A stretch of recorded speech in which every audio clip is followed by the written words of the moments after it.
counter-attacking. How do they counter-attack us? Because they've seen us, we are very serious and they want to remove them from power. So, take our embeera nti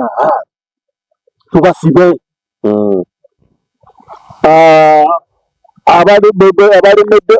Abasooka tubakompromise tubawe obusente bakiveemu. Era kyova olaba abaludde ennyo mu opposition eri enkadde bo baabanguyira okukyusa nga mwami Mpuuga nga mwami Abedi Bwanika era be baali bayiseemu nga babayisizaamu n'omusimbi mungi bakompromisinge ne bana abapya abaali bakayingira mu palamenti. Tegeeza Bampuuga bali ku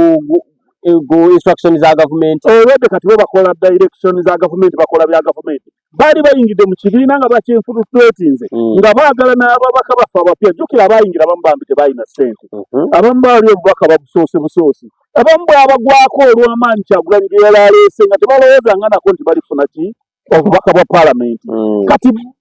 gavumenti neesalawo ekolegane nabo naye nga bo bwe bakonfronti nga tebabitegeera bulungi kwe kuyitira mu bali bakama baabwe abaludde nga bakola nabo. Ontegeera bulungi. Kati y'ensonga lwaki n'essaawa zino Medad Sseggona bwe yakizudde nti tebagenda muwa kaadi yakizudde atya yafulukinga entambula za pulezidenti Kyagulanyi zire ezaggwe zitali zino teyakabata n'amusinkana mu woteeri emu n'amujjukiza bino nze nakuwolereza ku musango gwa Kibalama, nze nakuwolereza lwe bakkubira ewa eggulu Arua, nze nakolera kino na kino na kino mbadde nsabo nyambe kaadi eno nziremu ngitwale kuba ndaba Walukaga ntwala nyamba buyambi nga ggwe. Oweekitiibwa Robert Kyagulanyi Ssentamu n'amugamba nti kino ekintu kye tuzimba tetukizimbira ku merits na mukwano na bwa Sseruganda. PMC bwe neeraba nga gwakyali omutuufu gwatambulira ku nsonga ez'okununula bannayuganda kaadi ojja gifuna. Bw'onalaba nga Kyagulanyi ebigambo yabigamba Sseggona yamufulukinga n'amusanga ebweru era bombi kati Sseggona ne baba pulezidenti n'awulira bino tayinza okwebuuza gye nabijja kuba tabinyumizangako. Tebeesinkana na mu Uganda wane yali wa ggwanga yali saidi ze Amerika eyo ng'ageza okuyimba luno lwadayimbira luli eryo lwakagoya yasooka South Africa n'aweta n'ayita ewa Canada yamufulukinga. Kati bwe yakomyewo n'afunamu ekirowoozo nti okusinziira ku Kyagulanyi bye yanziramu kubanga mbonembembe yamugamba tiwoba wampolereza kale nakuwayo ne $2 million bamuwa $2 million mu musango ogwo gwa Kibalama manya 2 bamuwa $2 million naye Sseggona gantogote zate zinsaana okusinziira ku level ye n'emisango gy'akola gyawoza ekyo tukitegeera yatuyamba fine era mbu naye Kyagulanyi yakamudde nti naye tofaayo nange nafunye obwalooya bw'oli bufunye obuzibu nga bwetaaga kuwolereza oba embeera yonna nga yeetaaga buyambi bwange nganze oba kweyimirira nange mu kkooti wendi nja kujja naye kino kye tuzimba oba kye tuliko kyaba na Uganda bonna si kyange nzekka okitegeera. Kati genda akakiiko kajja kuveetinga bwe yakomyewo manyi kye yakoze yaddidde bakansala bonna okuva ku chairman LC5 bwe bataawadde kaadi muno n'abakuŋŋaanya ewuwe mu ofiisi ye n'abagamba ebintu bino ngenda bakubira ebipande era nna ne babamu be yawaddeko akakadde akamu ekitundu obubiri bagende bakuba ebipande yabasasulidde eza registration wali ku district e Wakiso bonna abaagudde era bw'olaba abaagudde mu kamyufu ka Nuupu abasinga bambi baadde baagala kukkiriza bagoberere ki be bawadde kaadi bo baakikiriza oluusi bali babasinze naye Katonda abagamba mbadde mufuna omusaala bali ku byabwe ne Kyagulanyi akuŋŋaanyiza lubuto lwe n'abaana be Sseggona yabigamba bakansala n'abawa ne ssente beesimbe bokka basobole okusuula Walukaga oba omuntu omulala ayina Sseggona munnamateeka asuula kunnyonnyola era ebipande naye akyakuba n'ebiriko Kyagulanyi yabitadde ebyo naye nga olwedde budget yafulumye agenda kugira ku mupiira era bano bakansala bonna be batawadde bagenda kugira ku mupiira era ke kabonero ke yabagambye bakole obwakabaka obwabwe mu bwa Kyagulanyi befuule nti nno ffe tuze independent naye nga Sseggona yali emabega waabwe era n'omu yamubuuzizza lwaki tetugenze lumu ewa Mpuuga ate ekyo tujja kulabikira ddala bubi. Kati Sseggona nkukyalenjinga tebanaawa kadi banaa tebagikuwadde bewa musajja mudde emabega nti bagiwadde Walukaga amudde emabega bagiwadde Walukaga oba omuntu omulala yonna yeesimbyewo awo mudde emabega oleme kugira ku mupiira olunaku lwenja okumanya nti byenjogera sitegeero bandi mugowa ddalu ekitegeeza singa amudde emabega tumanya nno byogedde nze aba challenges abalwadde n'okunsibisa bw'atamudde amabega tukonfaminga byeyogera nti bituufu nene yawaddeko ssente odi ezimu nziina n'abamu mbalina n'ebifaananyi mbiina naye njagala mbiweeyo nga challenge nze genda envaabire olireyo ya ssaawa yonna naye bonna obanga tozze mabega n'osigala nga tokyawagira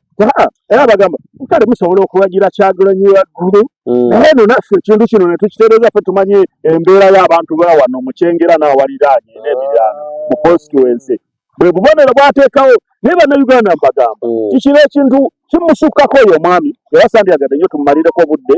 kino ekintu kya bannayuganda bonna nti abo abantu era byonna byonna emboozi evudde kukulaga nti beesimba nga abaludde mu opposition balina emizannyo gye baazannyanga ffe ne tulowooza nti opposition nti balwanirira muntu wa bulijjo balwanirira ddembe lya munnansi kulumbe nga balina ebigendererwa byabwe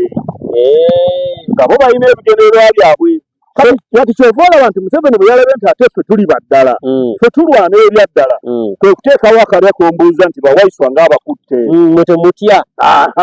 kakati nedda kiri bwe kiti bwe bakwata waiswa Kyagulanyi Omukiga leero naawe fuuka waiswa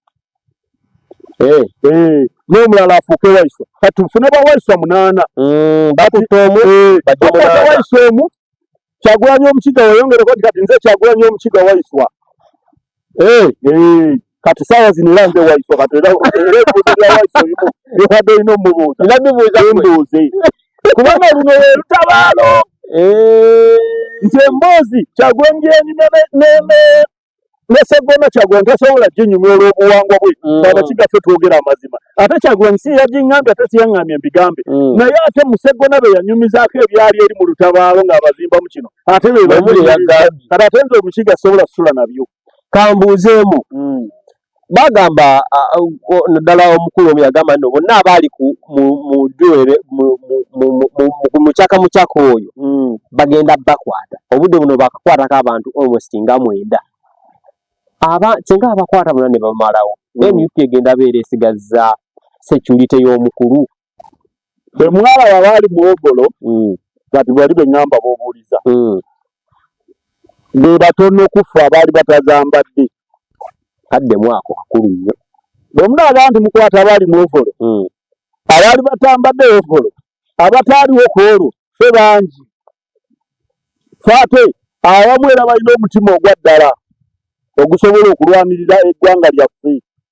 mu buli mbeera yonna kuba bino sandi byogedde nkimanyi bisibisa waiswa gye baamututte ate lwaki nzira mu kamera ne mbyogera nkimanyi Bobi Giant baamusibye jeno omu ow'ekiwugwe n'amwegezaako naga kati Giant yadeyita nti mututte mugenda kulaba Giant eyaddala mu Uganda kakati oba jeno ddala ng'oli jeno wasoma bwa jeno mu kifo ky'okwegeraageranya ku bajeno abali e Korea abali e Sudan newegeraageranya mwono Giant kiba kitegeeza nange tonsobola kati kyenkutegeezaako nti tetugenda kusirika kubanga bw'osirika omugenzi Kirumira yabyogera bw'osirika ofa bw'oyogera ofa omugenzi